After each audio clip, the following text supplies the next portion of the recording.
we're even thinking, sorry to bother there, we're thinking that what Chamberlain is saying is that with that pact, from that time onwards, we're looking at it as if we have a tabula rasa, a clean slate before the pact was signed. And after the signing of that particular pact, people have started talking. We have seen publication, and we have seen some form of harassment and intimidation, even against the office of the president. Especially from APC. So, no, that's why I'm in Bochi, in Katsina. That's what we're saying, publication by a member, a governor of the PDP, putting such publication actually started before we started seeing all of that. So that's what we're asking. And you say what leaders say. The body language and what they say.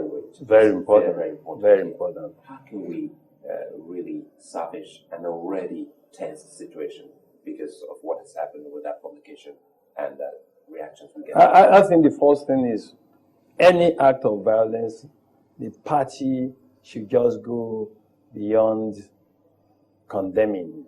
I understand that APCs condemn what happened in Bochi and Katsina, but they must demonstrate that by actually punishing the culprits.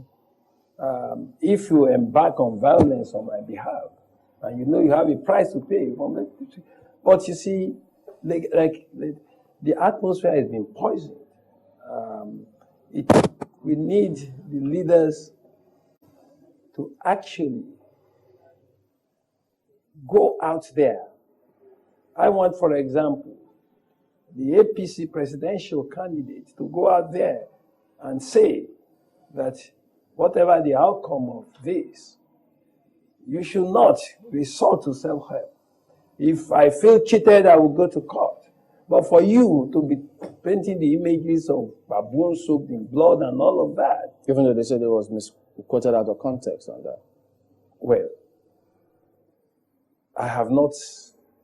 If he was quoted out of context, he should explain to us what he meant by baboons being soaked in blood. But the point I'm making is that there's a lot of poison out there in terms of desperation. Don't forget that even some of these practitioners have said that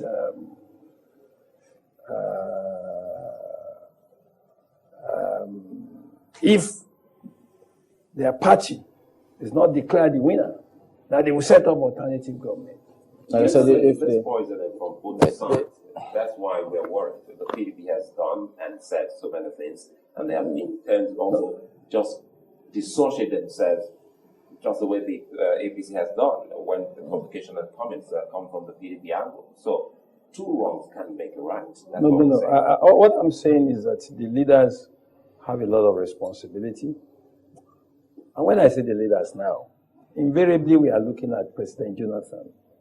He has demonstrated beyond any doubt that he's a gentleman, that he's not violence prone.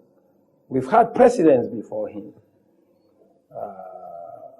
He's demonstrated in statement, in body language, in praxis, that he does not believe. That's what I'm going to ask you now. Do you think that there is something he can do? Because there are fears that there could be reprisals, elsewhere. Do you see that being averted? I know one thing for sure, that President Jonathan will never encourage violence. I'm sure at the party level, at leadership level, the PDP is talking to our people that whatever happened in Bochi and Katsina, we should not try and embark on anything that would destabilize the system. At that point, Your Excellency, we have to start that message from the studios here. You're a leader, people listen to you, so that non-violence pledge, would you just kindly do the people a favor? No, the Ondo State is clear. You could just look into the camera and tell them not to embark on violence. In the last 5-6 years, 8 elections after, we have encouraged our people as Democrats to be able to accept the outcome of elections. In 2009, 2007, when I was rigged out, I sought judicial adjudication. I got my victory back. So, the system is still the same. And we have always appealed to our people, and seize the opportunity again to appeal to our people that it should not. But we must also not only appeal to PDP, we must also appeal to APC not provoke violence. We must also appeal to their leadership not to provoke violence. Even in Ondo State, we have had some provocation that we've tried to douse. Okay, that's all I had to draw the curtains. We are completely out of time. Thank you very much indeed for speaking with us this morning.